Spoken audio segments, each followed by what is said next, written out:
أعوذ بالله من الشيطان الرجيم. بسم الله الرحمن الرحيم. وإذ استسقى موسى لقومه فقلنا اضرب بعصاك الحجر فانفجرت منه 12 عينا قد علم كل أناس مشربهم كلوا واشربوا من رزق الله ولا تعثوا في الأرض مفسدين. وإذ قلتم يا موسى لن نصبر على طعام واحد فادع لنا ربك يخرج لنا مما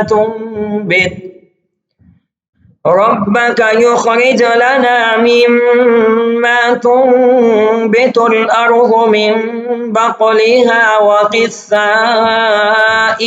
وفومها وعدسها وبصلها قال أتستبدلون الذي هو أدنى بالذي هو خير اهبطوا مصرا فإن لكم ما سألتم وضربت عليهم الذلة والمسكنة وباءوا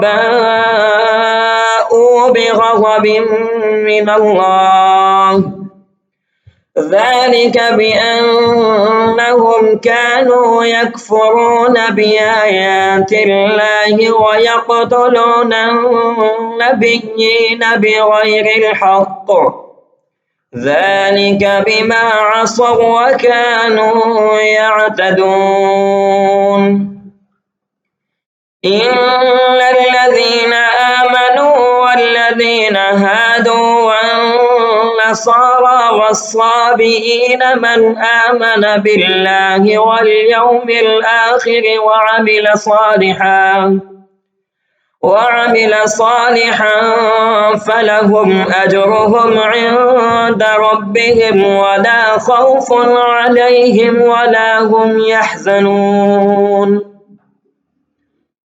وإذا أخذنا ميثاقكم ورفعنا فوقكم الطور خذوا ما آتيناكم بقوة واذكروا ما فيه لعلكم تتقون.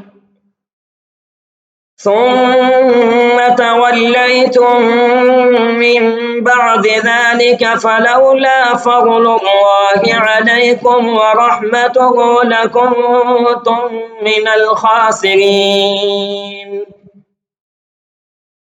ولقد علمتم الذين اعتدوا منكم في السبت فقلنا لهم كونوا قردة خاسئين فجعلناها نكالا لما بين يديها وما خلفها وموعظة للمتقين.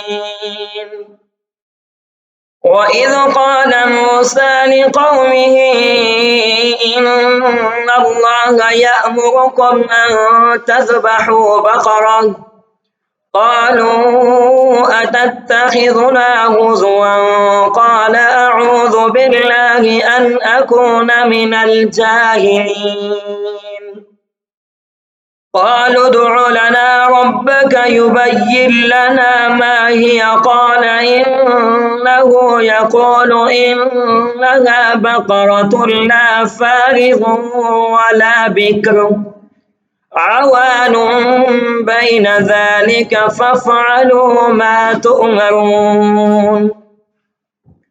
قالوا ادع لنا ربك يبين لنا ما لونها قال إنه يقول إنها بقرة صفراء فاقع لونها تسر الناظرين.